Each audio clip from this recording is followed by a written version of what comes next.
জহুরের সময় আম্মাজান টেলিফোন করে কাঁদতেছে। আমার বড় আপন মামা ভালো আলেন।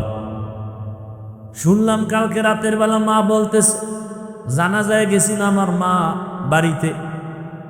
বলে পরশুদিন রাতের বেলা মামা অনেকদিন অসুস্থ, বিছানায় শুয়ে আছে, প্রস্রাব পায়খানা বিছানায় করছে।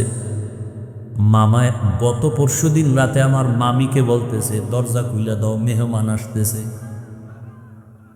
মামি কই রাইতে দরজা খুলবো কি? কয় না খুলো। বারবার বলার পরে আমার মামানি দরজা খুলে কয় কেউ তো নাই। কয় তুই দেখো না, আমি তো দেখতেছি। গতকাল ফজরের পরে আমি কি নাপাক বিছনায় কি থাকবো? একটু জিকির করব, তেলাওয়াত করবো, আমার বিছনা পাল্টায় দেয়। লোকজন আইসা মামারে কাপড় চুপুর পাল্টায় বিছনা পাল্টায় দিছে। মামায় বিছনায় শুয়ে শুয়া। এবার আমার মামি বলে কি রান্না করব, কি খাবেন? কয় না রান্না করা লাগবে না, আমি তো আজকে চলে যাব, রান্নার দরকার নেই, আমার পাশে বইসা থাক। মামায় ইস্তেগফার পড়লেন, কোরআন তেলাওয়াত করলে, এরপরে কালেমা পইরা বলে আমার শালা আছে মাওলানা, ওরে আইসা আমার পাশে বইসা কোরআন তেলাওয়াত করতে বল।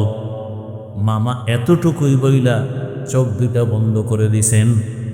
মামি বলে আর জবানে কোনো আওয়াজ আসলো না। কিছুক্ষণ পর দেখি দুনিয়াতে নাই। মানুষও মরে, কুকুরও মরে, গরুও মরে, তুমিও মরবা, আমিও মরব।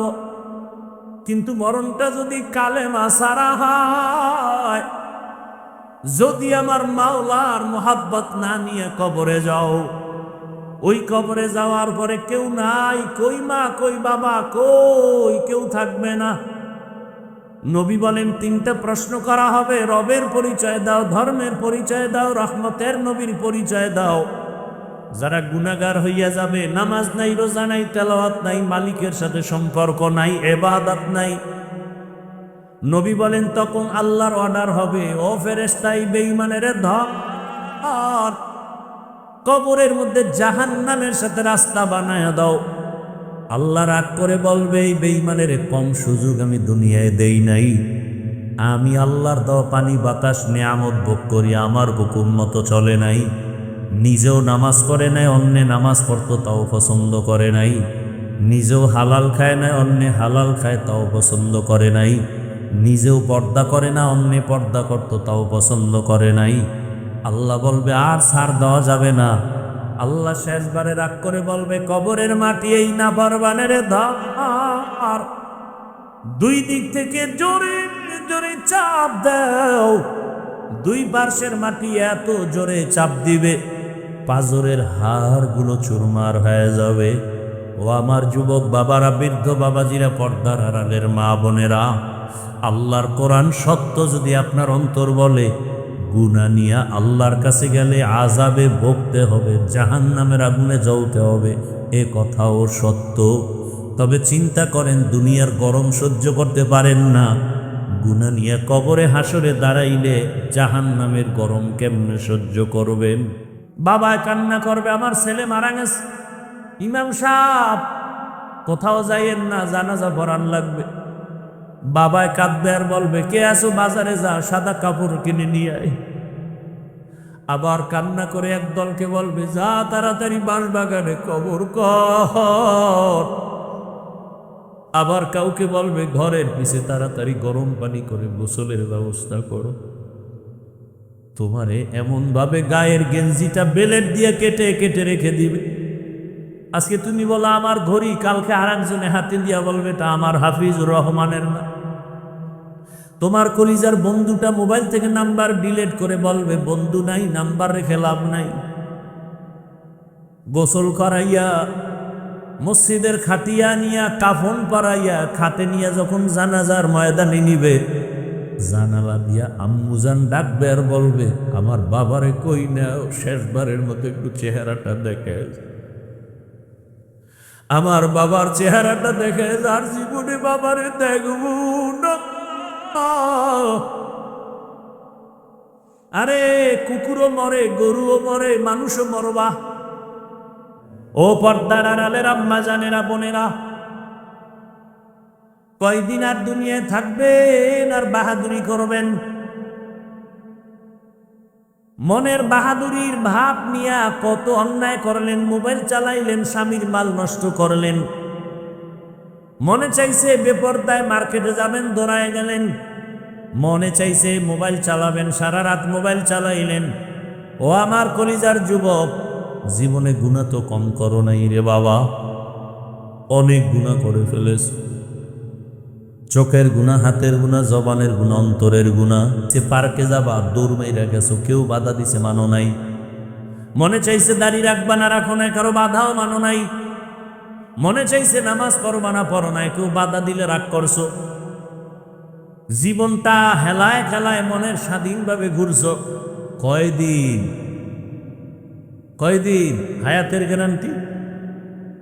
ওই কয়েকদিন আগে আমি বাইতুল্লাহ ছিলাম, শুনছি তোমরা যারা ফেসবুকের গোলাম দেখছো, বিদেশ থেকে টাকা পয়সা কামাই কইরা ঢাকা এয়ারপোর্টে নামছে, স্ত্রী সন্তান পরিবার গাড়ি নিয়ে আসছে আগায় নেওয়ার জন্য। গাড়ির মধ্যে উঠা বাড়িতে রওয়ানা। বাড়ি যাওয়ার আগে গাড়িটা রাস্তার পাশে পানিতে বইরা, স্ত্রীও মরে গেল, বাচ্চাও মরে গেল। ওই লোকটা স্বর্ণ অলংকার নিয়ে হাতে নিয়ে কাঁদে, ও মালিক, মানুষ বিয়া কইরা খাইয়া না খাইয়া বউ সন্তান নিয়ে একসাথে থাকে, একটা আনন্দ আমি তো তাও পাই নাই।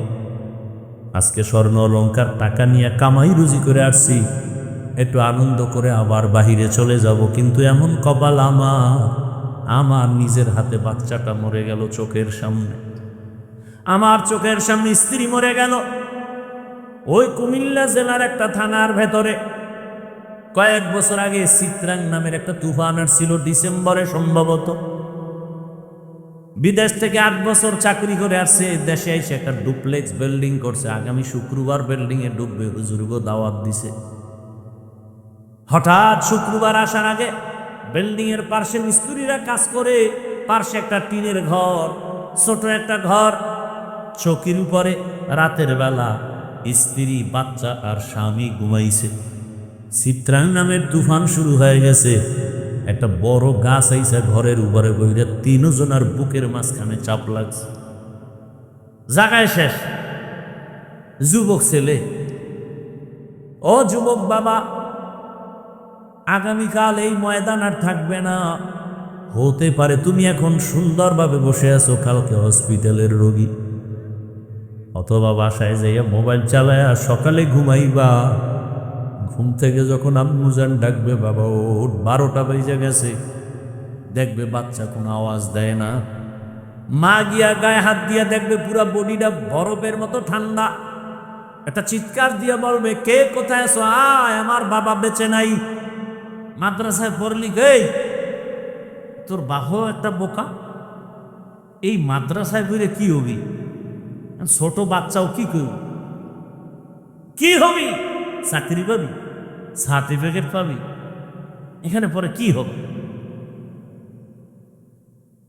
কিন্তু আল্লাহ ইজ্জতের হেফাজত করবেন, ও জবাব কিন্তু ওর কাছে আছে। অনেকে দেয় না ভদ্র, আবার অনেক চালাক ছাত্র আছে, দিয়েই দেয়, সাথে সাথে তোরে মাডি দিব। মাদ্রাসায় ফেরে কি করবো? তোরে পাড়াইয়া মাডি দিব। আর কি করবো? তোরে জনমের মতো মাটি দিব, এমন মাটি দিব ফারাইয়া তোরে আর কি উঠাইতেই পারবে না, তোর 14 গোষ্ঠী পারবে না। তুই লেখাপড়া করে কি জ্ঞান অর্জন করছো? বল, পৃথিবীর মধ্যখান জায়গাটা কই? ছাত্রকে বলা সম্ভব? ফাউল একটা প্রশ্ন করে আটকাই দিল। কিছু বেয়াদ্দব আছে দেখবেন, হুদা ইমাম সাহেবরে প্রশ্ন করবো, হুজুর মুসানবীর মায়ের নামটা কোন? তো ও আউযুবিল্লাহ বিসমিল্লাহ পারে না। হুজুর কয়, আমার তো খেয়াল নাই, কালকে বলুন। এ দৌড় চায়ের দোকানে, এই জন্যই তো মসজিদে যাই না। হুজুরেরা কিচ্ছু পারে না, মানে নামাজ পড়ে লাভ কি? কিছু বেয়াদব আছে না? ছাত্ররা কয় পৃথিবীর মধ্যখান জায়গাটা কই? তো কিছু চালাক ছাত্র আছে, ও কয় স্যার আপনি কি এত টেনশনে আছেন? আপনি যেখানে বসে আছেন এটাই পৃথিবীর মধ্যখান জায়গা। তুই কেমনে কইলি? কেন, আমি টুপিওয়ালা, বিশ্বাস হয় না? আপনি যদি এত বড় বিশ্বাসঘাতক হন, তা আপনি ফিতা দিয়া মাপ দেন, পারছে আটকাইতে।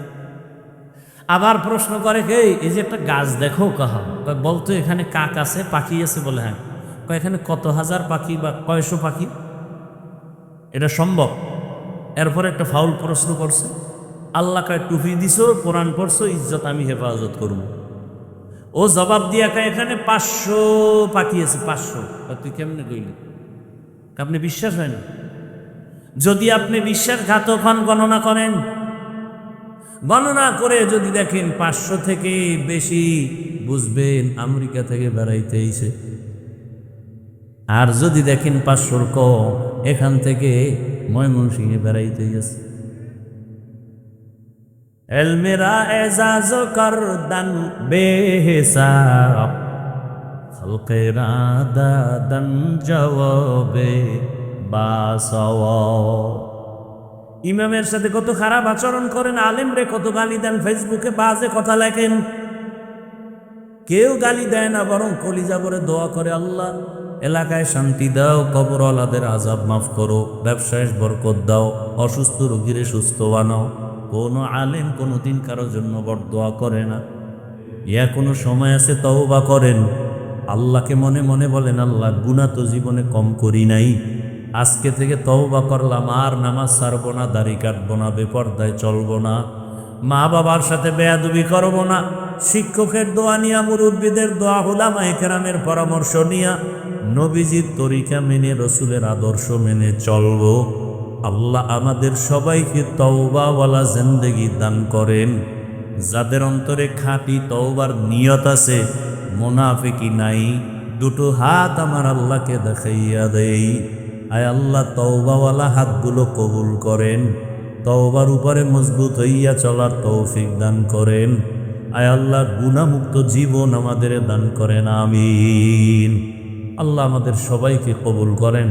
সুবহানাল্লাহি ওয়া বিহামদিহি, সুবহানাকাল্লাহুম্মা বিহামদিকা, আশহাদু আল্লা ইলাহা ইল্লা আনতা আস্তাগফিরুকা ওয়া আতুবু ইলাইক।